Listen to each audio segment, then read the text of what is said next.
we have got one of the most interesting guests that we've had on this podcast, and an incredible story of what he has gone through and what he had done. And today, from all the way from Honolulu, we're joined by Captain Christopher Benham. Welcome, sir. How are you? Doing wonderful. Thank you very much for having me on your podcast.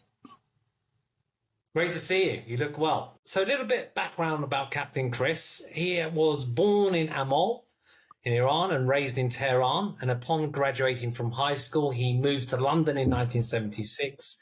He first enrolled in an English language school and then at Newbury College, where he earned a degree in physics. So not only can he fly, he's got a degree in physics as well. In 1980, he moved to the United States and enrolled in an aviation academy.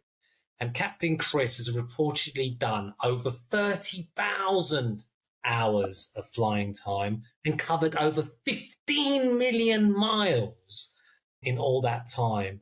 And he came to prominence over an incident that took a lot of the headlines, and is what this podcast is going to be about. We're going to talk about United Flight 1175. Is that right? So you were at the helm in 2018, flying on that airline from San Francisco to Honolulu, which experienced catastrophic engine failure over the Pacific Ocean, carrying 381 passengers.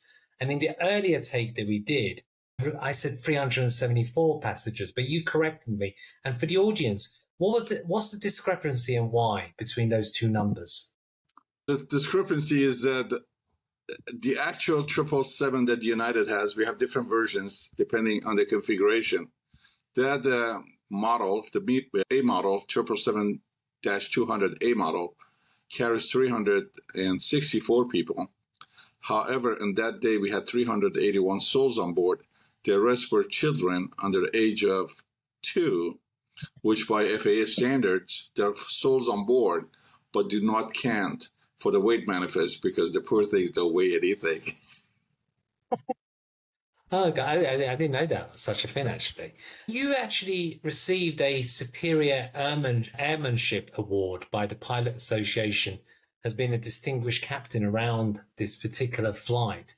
So can we go through what happened on that day, which I guess was one of the biggest life-changing events for so many people, for those on the airline, for you as a pilot, having done all these hours and such a long career.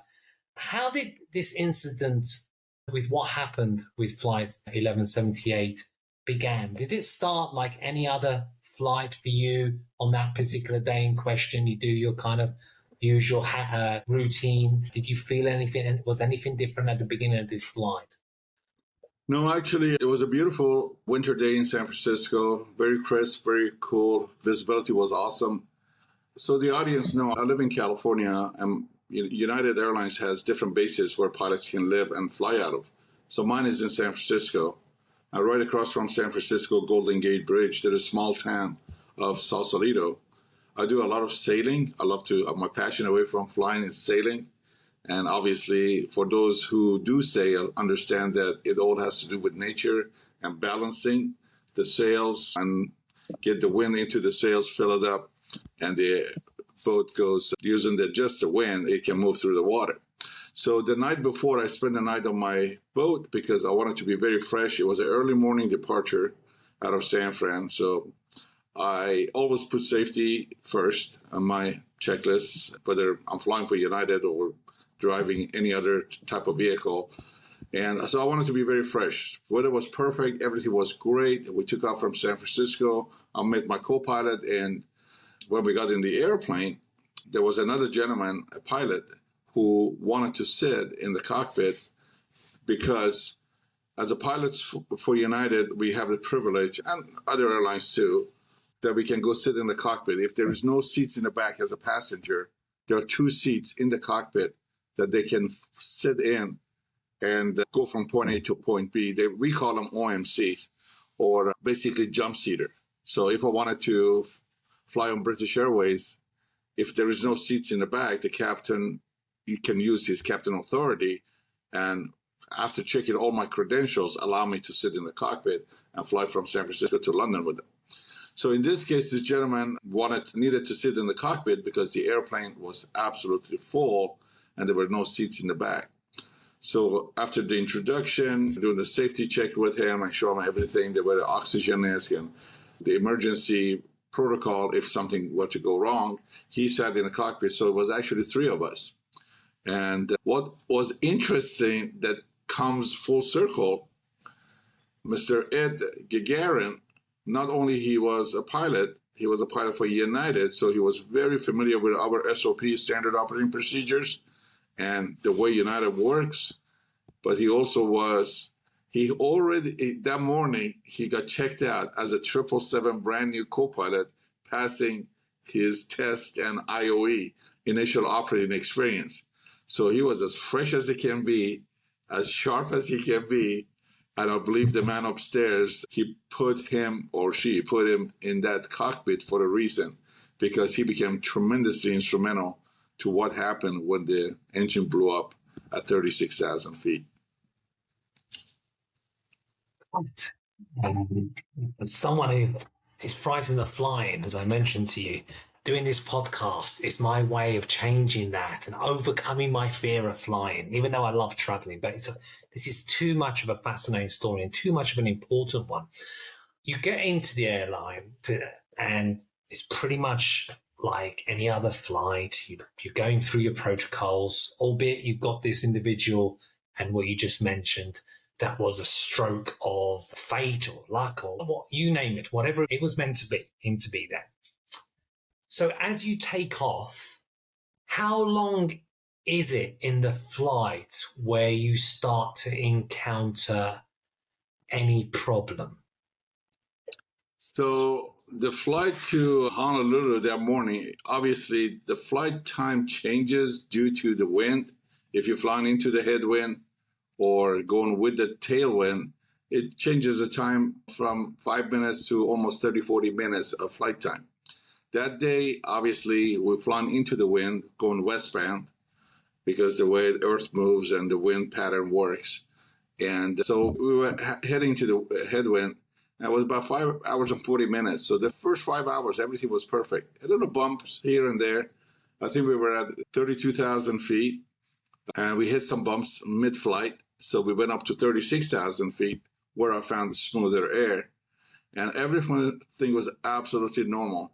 I also want to point out to your audience what happened that day. It had never, ever happened in the history of the Boeing 777 from the time it left the factory. It was the first incident of that sort, and it would not have been catastrophic if the engine cowling had not come apart. Usually when the engine winds down and dies, everything is intact. The casing is intact. You just shut the engine down, and you have perfectly fine airplane to fly on one engine. And everything's calculated, how long you can fly it, where your descent point should be. In this case, things were really different because when she tore itself apart, initially we didn't know. This airplane, by the way, is so big. Just to give you an idea how big this thing is, you can put a Ryanair 737 fuselage through the engine of this airplane. That's how big the engine is. It has 90,000 pounds of thrust. Just to give you an idea, a F-16 has only 23,000 pounds of thrust, but we have 90,000 pounds of thrust on each side. And from the nose to tail, right wing to the left wing, if you put it on the tarmac, put it on the ground, is almost 1 acre. So that's how massive this airplane is. And going close to speed of sound at Mach 0.83 at 36,000 feet, practically she's like a cruise missile. And when the engine blew up, the wings are so far behind us, we don't even see the engine. We only look at the engine instrument and gauges in front of us. So when this catastrophic thing happened, and when the engine blew up, we didn't even know the engine blew up, because in this new generation aircraft, we have something called an ICAS. It's a depiction of what happens to the engine electronically is portrayed on the flat screen, like a computer screen. So you're looking at the gauges, you can determine the health of that engine by having how much horsepower is coming in, how much fuel is using, what the RPM is, and all of that. It's just like your dashboard in an electronic car. And unbeknown to us,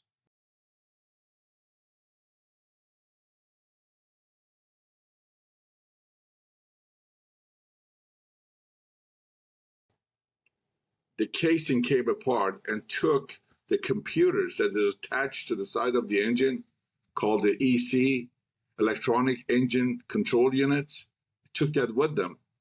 So the last image of a healthy engine depicted on the cockpit remains the same while the engine was falling apart. So for first 35 seconds, we had no idea what happened. All I could feel was all my flying year experience in these years of flying telling me one thing, and my brain is telling me totally something different.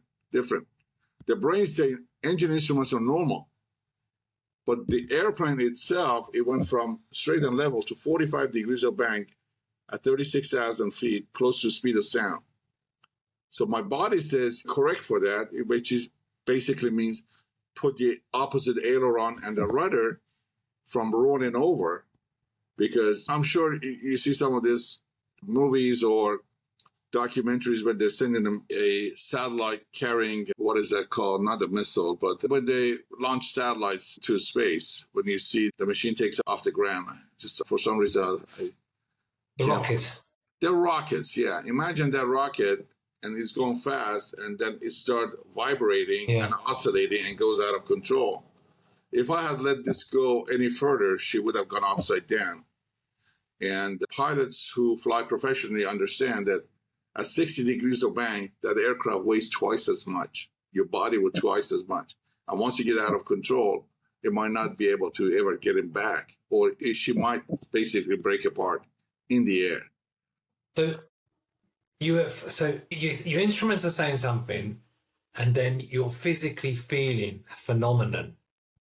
The instruments are telling me. Instruments telling me everything is. What's that? Physically, you're thinking doesn't feel right, but in terms of your brain and looking at the instruments, everything seems okay. Yeah, so you're having to compete with those two kind of. Actually, am I deceiving myself, or actually is it the physiological, the one that's correct, and not the instruments and the computer and stuff like that? And did the passengers on the plane also feel that effect, or was it just confined to the pilots? Oh no, the passenger felt everything because the whole machine started rolling over on his back. So engine instruments, as the professional pilots would tell you, we are trained. As the instructor, we always tell the people, trust the instruments, because you're flying in the clouds and you have no visual reference. You have to fly the airplane by looking at your instruments, analyzing all those information that is coming to you. You could be literally 30 degrees, 40 degrees of bank or upside down in the clouds, but because you don't have any visual reference to the outside world, you can't tell the difference. So we are trained to trust the instruments. So I'm trusting my instrument telling me you have two good engines, but my body says this is not right. The airplane's rolling on his back.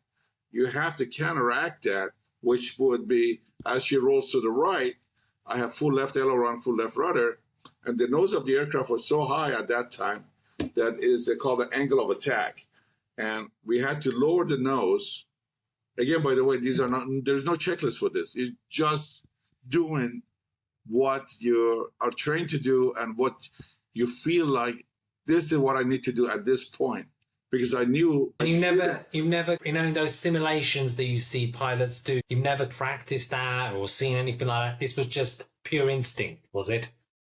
It was pure instinct. Now, they do practice that now after what happened to us. Yeah. They call the upset maneuver and practices with the aircraft pitch attitude or the bank angle goes beyond a limit of normal flight.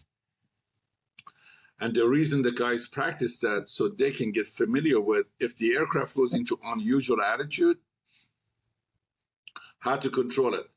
Now, your audience, the ones that have gone to the air shows, They can see a small biplane or single seat acrobatic aircraft to do all these fun maneuvers, or Blue Angels or Red Arrows. They come and do loops. You just don't do that with a commercial jetliner with 381 souls on board. You just don't do that. It's not designed for that. There's a difference between a Formula One and a bus. You just want to drive the bus right, nice and easy down the highway, or rallycross or Formula One is totally different animal. But what made you then at that point start to trust what your body's feeling more than actually the instruments, where you think, hang on a minute, I've been in this kind of dilemma between the two. We're told to trust the instruments, but actually something is wrong here. And what I'm feeling with my body and the sensation, this is in fact correct. The instruments are wrong. And were you hearing screams on the plane with passengers when it suddenly drops, people start to scream or get worried? Or were you just such in the zone of what's going on right here and now? That first 35 second, I would say it was the longest 35 second of my life, because after I stabilized the airplane, we brought it back, because if I just let it roll, she would have rolled on its back, gone supersonic. If you stress the airplane too much, you can literally rip the wing off the airplane or the tail. It has happened. I don't like to mention, but the fact of the matter is that an airline such as American Airlines, there was a couple of years after, a few months after 9/11, Airbus took off from JFK Airport, and they hit the wake turbulence, and the airplane started rolling left and right, and the co-pilot got so nervous, he kicked the rudder so fast. They went a full left rudder to full right rudder to full left rudder. It literally tore the tail off the airplane. Because you got this machine that's almost 200 feet long with a small rudder in the back. It's just like a toothpick. It broke up. So I knew that I have to be very gentle in that chaos where your life is threatened, when things are confusing. I had to still be very focused and be very smooth, really light touch in the control, not to lose this. Because it's one thing for something to happen at 150, 200 miles an hour after takeoff. Is another thing when you're at 600 or 700 miles an hour. So what happened was, when I brought the airplane back, we tried to look at the instruments, but the cockpit was shaking so bad, and the noise inside the cockpit is so horrendous that we could barely communicate. So we literally had to shout from top of our lungs.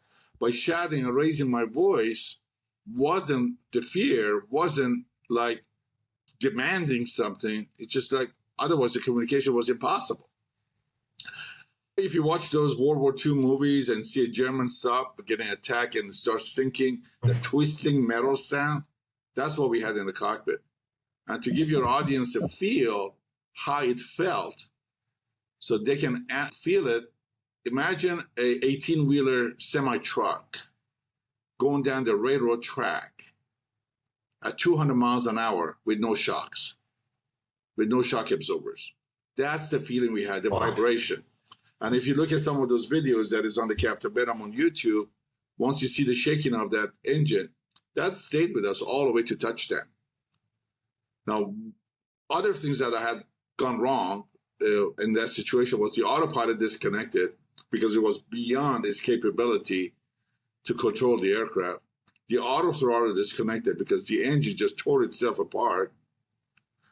We also have another system on the airplanes called a TAC, Thrust Asymmetry Control Unit, that actually kicks in the rudder if you lose an engine, because if you have two engines on an airplane, left and right, one dies, always the airplane rolls into the dead engine because you have so much muscle pulling the airplane forward.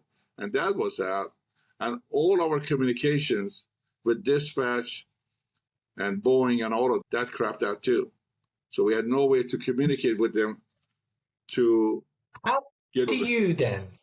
How do you cope and have the mindset to cope, to deal with such tremendous, this is such a pressure, do or die situation.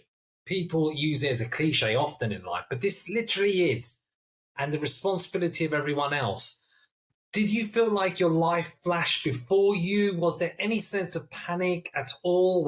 Or were you all just so steely calm in the moment in just thinking, we just got to get through this as a team and all hands on deck? Basically, that's exactly what happened. Now, I got to tell you a little bit about me. I'm a third-degree black belt, so doing Zen and meditation has been part of my life for the last 40 years. I sail sailboats, which basically has a sail, no engine, and it's just a matter of a combination of dance with nature to catch the wind and move this boat forward. Whether it's a 10-foot boat or a 60-foot boat, the concept is still the same.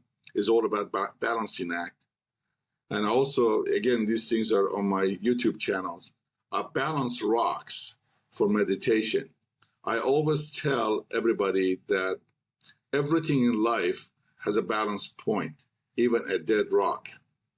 And I've been in the motivational circuit for 35 years and leadership. I've been an instructor my whole life, whether it's been flying, sailing, skiing, or and I just love to teach. I've been an instructor my whole life. I haven't just been a pilot for United. I have been a Czech airman. I trained United pilots. I did it on the Boeing 737, 757, 767, and the 777. So I truly believe God put us there that day for a reason. I had a very capable co-pilot and the OMC, or a jump seater, who just got finished with training that day. So when this whole thing happened, you asked me if my life flashed in front of my eyes. Yes, it did. For the first 35 seconds, I saw everything moving in slow motion. I see Paul sitting to my right side when he's talking, his hands movement in a slow motion. I can give you an example. Andre Agassi, one of the best tennis players ever, who happens to be Persian too. One time he was interviewed, and really that resonated with me. The interviewer was asking him, how can you see this ball coming at you at 100 miles an hour is about this big? He said, to you, maybe that's a big, small ball. But to me, that ball is coming to me at 5 miles an hour, as big as a basketball. Therefore, how could I miss it? Is that the whole attitude was so different because he was in such a zone. And I guess that's what happened to me. I got in that zone that I was looking around, everything's going in slow motion. And I knew that easy does it. This massive, complex, 700,000-pound jet that is like a wild bronco kicking and falling apart, it's in my hands. And I have to control it. And the fact, we have a piece of paper just before we take off tells you how many souls are on board. And plus you have to tell that to the air traffic controller. So when this happened, I immediately turn around, using my best CLR, command leadership resource management skills, staying calm, not sweating. I delegated everything that was happening because I had to be in total focus and control of flying this runaway missile, hand fly it, and keep it on course, and keep the blue side up, not let it go upside down. So I told Ed to tell the HCF, Honolulu Control Unit, ATC, Air Traffic Control, to declare an emergency. And when you declare an emergency, I told them to declare an emergency and talk to the flight attendants, tell them what's going on. So I didn't have to worry about it. The guy really knew exactly how to use United protocol. I didn't have to be wearing 5 different hats. So he declared the emergency with Honolulu Control and talked to the flight attendants. And then I told him, you and Paul work on the checklist while I fly the airplane. So that way, everybody knew exactly what they need to do. They went into the mode of, now, let's deal with this emergency. In flying, we have a saying, navigate, communicate, in that order. Navigate means fly the airplane first. If he stopped flying the airplane, she would have fallen out of the sky, it'd be over. Navigate is, you got to go to a point. Where do you go? And I got to tell you this, Johnny, this would not have been a big deal if I was flying over Europe or over United States. You could look down or look at the computer and there'd be 20 runways, airports to choose from. You spiral down and land and be done with. But here we are over the middle of the Pacific Ocean. There is nothing, but for 200 miles, there's nothing but water. In a winter, waves between 15 to 30 feet. People think you can land this thing on the water. It's a seaplane. No, it's a runaway bullet. At 200, 250 Yeah. miles an hour, you hit the 10-foot seas, might as well hit the brick wall. There was going to be nothing left of different. If you go in the water, it's game over, isn't it? At that speed. At that speed, yeah, because you couldn't slow the airplane down because she wasn't flying under the slow airspeed. The only way we could fly this thing was go fast because the right wing was compromised to a point that aerodynamic airflow over the wing was disturbed. When that wing is clean, you can literally glide this thing just like the space shuttle. It comes back to Earth with no engine. You just glide down and land. From a Cessna 152, incredible. From a 172 Cessna to a Boeing 747 or a 777, they're giant gliders. But in this case, she was. Yeah. Was it at night or in the morning you were flying? This was it was morning, around 12 noon. However, I've been coming to Hawaii for 35 years prior to that incident. And little patches of cloud here and there. But that day, it was a solid cloud bank from 2,000 feet up to 33,000 feet. So once we got into the clouds, I had absolutely no visual reference how far we are from land, couldn't see anything. There was nothing. There wasn't that little ray of light or the hope that, oh, I can see the runway, I can make it. Everything has to be mental. All I was doing was altitude, airspeed, distance, altitude, airspeed, distance. I delegated all the checklists to Paul and Ed. I trusted them fully. And I just focused on bringing this airplane down, not losing 36,000 feet. I was just counting to lose 1,000 feet at a time. Once I reached that, you're breaking it down. Yeah. And I kept visualizing a perfect landing in Honolulu because we were shaken up to a point because Paul and I talked about this the next day. He said after she rolled to 45 degrees of bank, did you think this is it? There's a phrase in aviation that the guy bought the farm, meaning that this is it, we're going to crash and die. I said, for a second, I thought that's the case. However, once I got control and I managed to bring the airplane back to a normal flight path, meaning both wings level on a descent, then I said, it's me against the machine. I cannot fight the machine. I have to become one with the machine. So that's spiritual a little bit. Some people think it's corny, but literally my arms became the wing of the airplane. I felt it. My legs became the extension of the landing gear. And when I heard, when Ed told air traffic control, two things they want to know from you: how many souls on board, so they can contact all the emergent hospitals around. 381 souls. It's a small town in England, a small village. That's a lot. Yeah. Every time I go to an airport and we arrive really early in the morning or late, and I come to the customs and I see all that humanity, say, oh my God, all these people were in my airplane. And they ask you how many souls on board and how much gas you have, because they want to know how fast they're going to help you or tell other aircrafts, get out of your way, because now you're an emergency, you have to land. So we barely had like hour, 30 minutes worth of gas. And that became a big issue. And plus, when I heard the number, 381 souls on board, Johnny, it felt like somebody just poured a bucket of ice down my back. I got that chill that, oh my God, I cannot betray their trust. Because you got to understand this. When you fly, which I know you hate, right? You're not buying a tangible asset. Probably because I'm not the pilot. I'm a control freak. Yes, and we can talk about that later, and I can get you out of your phobia. But when you buy an airline ticket, it's not like going to Marks and Spencer or Harrods, buying physically, buying something. There is nothing tangible. With an airline ticket, you buy a promise that we're going to take you from point A to point B safely. Okay, and sometimes whether it goes bad or there's a mechanical, they fail and they cannot fulfill their promise. Today, in this day, was like, I cannot fail you guys. I have promised to take you safely from point A to point B. I cannot betray the trust you guys put in me.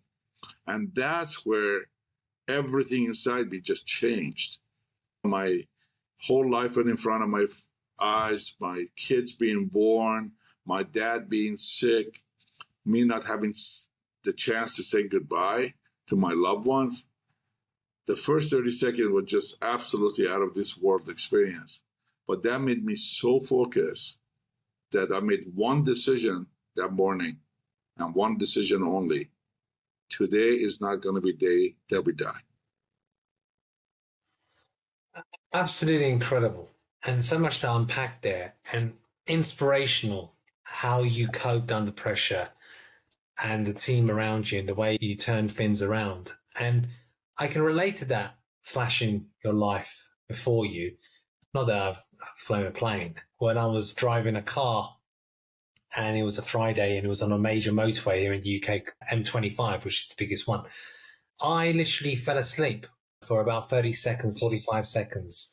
Because at the time I had a long distance relationship and he was catching up on me, etc. I was a best man to my best friend's wedding. I was traveling up after work and I literally just 30 seconds must have been, maybe less. And I lost control of the vehicle and it was a Friday.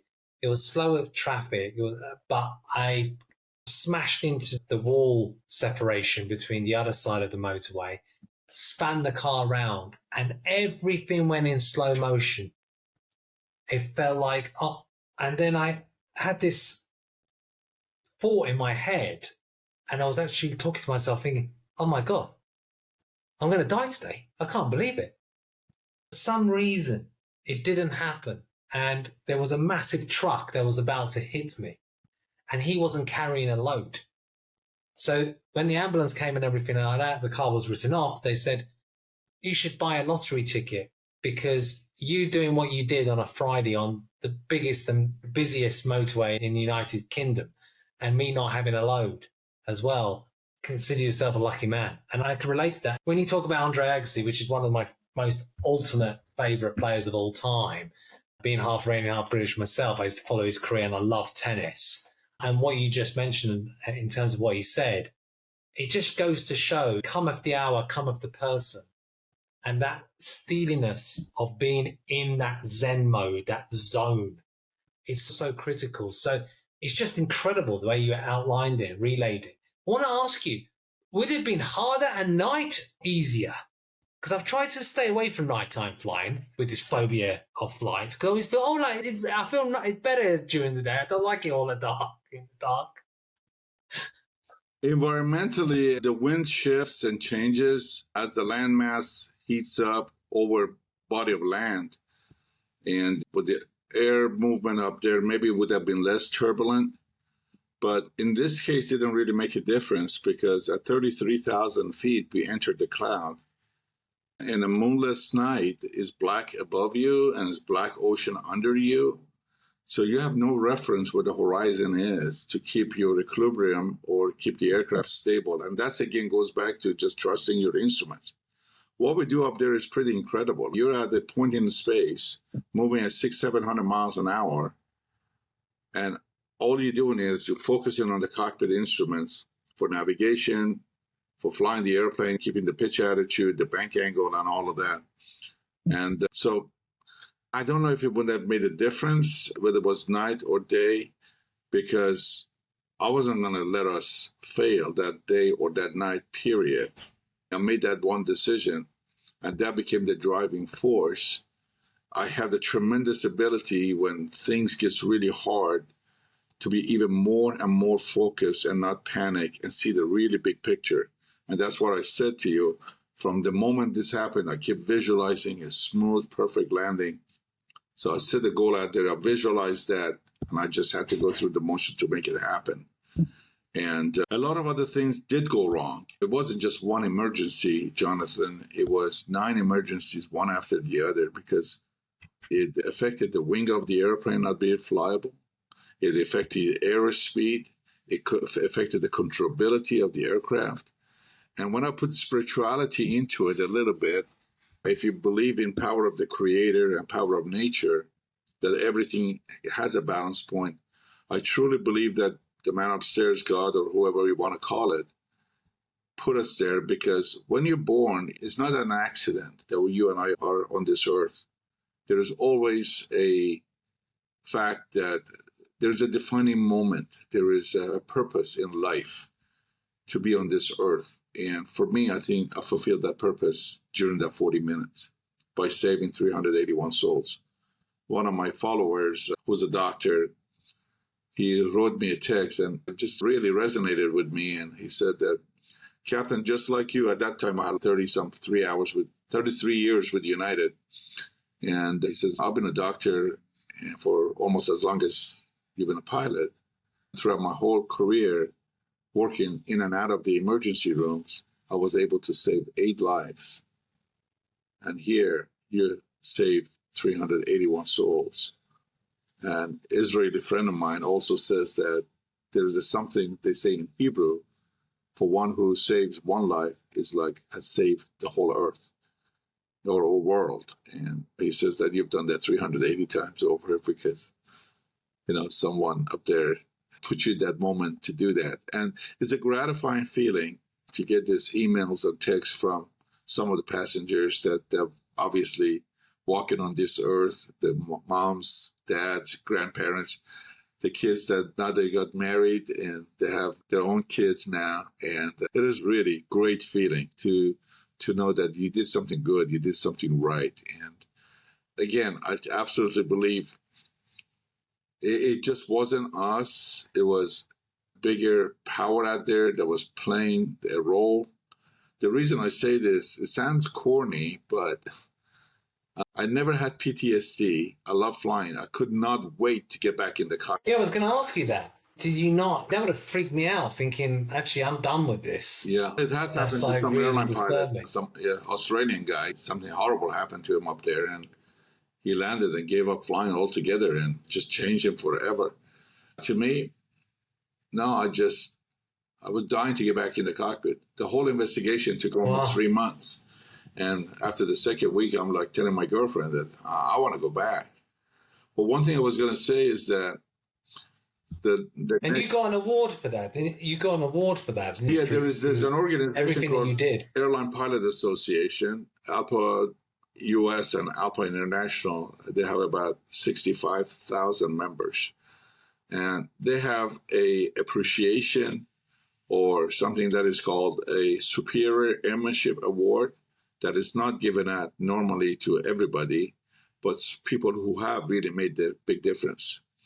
This by itself, this incident, if it had become an accident, it would have been the single largest aviation disaster in the U.S. history involving one airplane with 381 souls.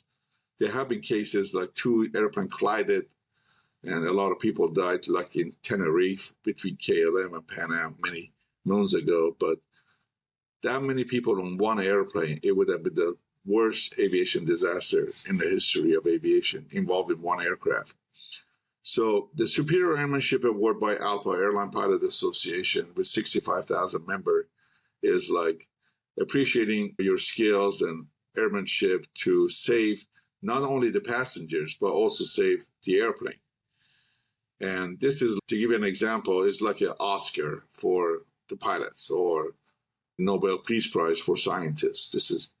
It's only been given away like 10 or 12 times since ALPA's inception of 85 years ago. So I was very fortunate to receive that. We went to Washington, D.C. There was a big get-together. And well deserved. What's that? Yeah, well Well, deserved. thank you. It's just incredible. And those 40 minutes or so where you were trying to find a place of safety to land, you're over the Pacific Ocean, the deepest ocean on planet Earth. Where did you land in the end? We ended And up, how relieved were you to see yeah, the runway? we did land in Honolulu because I was very comfortable with the airport. The FAA says when you have an emergency like that, you have to land at the most nearest suitable airport. But defining suitable, it has a lot of meanings. If you're up in the mountains over flying, let's say, Europe over the mountain and there's a runway, the pilot might think, hey, there's too much more hazard with the mountain peaks. He might just decide to go 10 miles further and land in an airport that is no mountains around, that is safer. So we chose to go to Honolulu. Honolulu has 3 functioning runways, 8 left, runway 08 left, runway 4 right, and 8 right. As we get closer to Honolulu, 8 left was closed. 4 right was too short for the configuration because when you have things goes wrong with the aircraft, you have to do certain calculation and tells you how much runway you need to land and stop the aircraft. And so 4 right was too short, and we had one shot and one shot alone that was runway 8 and had no instrument approach. We had to do a non-precision approach after 40 minutes of fighting this jet. So that became very interesting. The aircraft could not maintain altitude, and for professional pilots that were listening to you, I think they would understand. So when you're on top of your descent, you go on a cruise altitude and you want to land, you just bring the power back, lower the nose, and you glide to Earth. In this case, I had to have maximum thrust on the good engine, which was the left engine, firewalled it just to maintain 1,200 feet per minute because I had to drag this airplane. Normally, you're with 100 miles from landing at the airport, you start down. So anywhere you're flying, you just look at your watch, you're 30, 35 minutes out from landing, you see the airplane start to lower the nose and descending, and the engine goes quiet. In this case, I had to have max thrust to drag this airplane for 200 miles. And we were going to meet the Earth at some point. I had to make sure that my descent and the Earth would meet at the same point, landing on that runway. When I told you that a lot of things did go wrong and I would wake up in the middle of the night, I didn't never had PTSD, as I said, but I was wondering what if scenarios. What if something hit the tail? What if it had depressurized? What if the landing gear wouldn't come down at the end? All these things because it was all unknown. This is a big, massive airplane. You can't see anything back there. And there's only one video that shows the engine shaking very violently. And that's the video was taken with one of the pilots, the jump seater, after we stabilized everything, 15 minutes after the initial incident. I sent him back there because still we couldn't understand why the airplane's shaking. This is nothing like we have ever trained for. It was way out of the envelope. Everything was just, we had to create new checklists to deal with all this emergency as we're going forward. So when you see that, It's the 2 most dangerous times when flying an aeroplane, when you take off and when you land. I would say landing is even number 1 most dangerous because Really? Earth is not, the runway is not moving. It's staying there, and you just have to calculate everything with a pinpoint accuracy and put it on. So throughout this getting up at night and thinking about the situation, I came up with this, what I call the 5 stars that lined up that day for us to make this successful landing. One thing that people don't know is that 3 minutes before the engine blew up, I was not even in my seat in the cockpit. I went to use the restroom. I was outside the cockpit with the door locked. Imagine if it happened right then. I would not even be sitting in my seat to control it. So that was the star number 1. Number 2, this happened 200 miles out and 40 minutes to landing during the 5.5-hour flight, right? If it had happened in the middle, I wouldn't be sitting here talking to you because it would have been a controlled descent crash into the ocean because there's no runways. They took the information out of the flight data recorder, the black boxes, fed it into the computer, And United engineers told me, Captain, instead of 200 if you were 300 miles out, or instead of 40 minutes if you were an hour out, this would have been a controlled descent to the water because there's no runway to land. That was star number 2. Star number 3 was that we had a jump seater in the cockpit who became tremendously effective in the outcome of this scenario, because not only he was a United pilot, he just finished training on the 777 that morning, as sharp as he could be. That's star number 3. Star number 4 was that when the engine blew up and the cowling separated, over 1,000 pounds of metal and material came off that airplane. Not a single item hit the tail. Even 10 pounds at 500 knots would have been like shooting that tail with a cannon.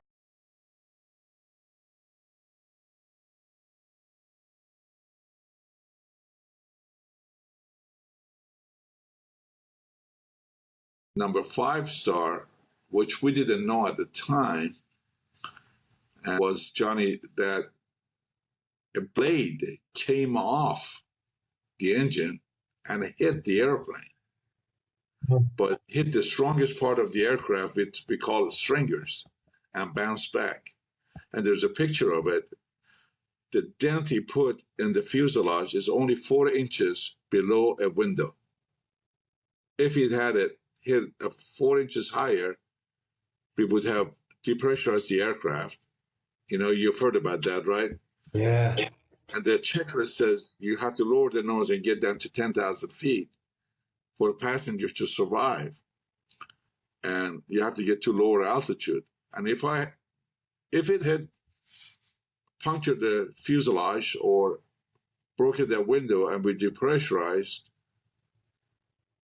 we would have to drop the airplane to 10,000 feet for folks in the back to survive, because there's no oxygen at 36,000 feet. And then there was no way on earth I could drag this airplane for 200 miles at 10,000 feet. So these 5 stars lined up that day for us to make that successful landing. And there were times that I would nervously wake up and think about these things. And I think it was the 4th night, I woke up and I had really this calm about me. And my girlfriend woke up and said, "What's going on? Is it a nightmare again?" I said, "No, actually this time it really feels good." She said, "What happened?" I said, "I think you might think this is weird or corny, but in my dream I saw 2 giant hands coming out of the clouds and held that airplane. The airplane held that airplane and guided to safety." So that was the spirituality part of it, that really we were put in that position to make those decisions to land safely, because I always say God never closes a door unless opens a window. And the fact that I kept my calm, the fact that I put all my skills that I've learned all throughout my years about balancing, and what I mean by balancing, this thing was like a wild bronco. It was like a runaway train. It literally felt I had a plate on the tip of my fingertips with the ball bearing in the middle, and I had to keep it balanced for 40 minutes. Anything, any tipping, any direction, she would have gone out of balance. And that's why Alpa realized that, and all the professional airline pilots. And that's why there are a lot of incidents happen up there, but not too many people get the Superior Airmanship Award, because it really took everything to make that happen. Absolutely fascinating and incredible. Real kudos to you.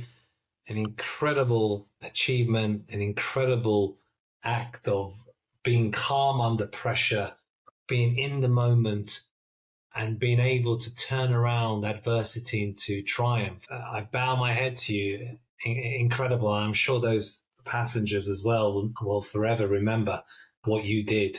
If people want to follow up with you in terms of knowing more about you and stuff, what's your best socials or your best contact for people to reach? I do. I'm very active on social media, LinkedIn, but most importantly on Instagram. I do teach leadership and motivational to the folks, and I've been helping a lot of Iranian people. I've been an advocate for human rights and women's rights, and I've been speaking my mind, speaking out on their behalf. So social media, Instagram is Captain Benham Official for English-speaking people, and Captain Benham Persian for the Persian-speaking people. My book will be coming out in the next couple of months, and the title is A Date with Destiny: The untold story of United 1175. And funny thing is, I'm born in the month of August, and the zodiac sign for August is Leo, the lion. So the Persians have given me the nickname Captain Benham, the Flying Lion. So that's going to be the title of the book, A Date with Destiny, told by Captain Benham, the Flying Lion. It should be out in a couple of months. And people who want to follow me, I have a YouTube channel that I put mostly my motivational stuff there. There's a lot of videos and a lot of interviews that are done about the incident itself, so they can learn more about it. And very soon I'm going to go back into speaking engagements, talking to corporations for leadership and motivational. Since COVID, it put a damper on everything.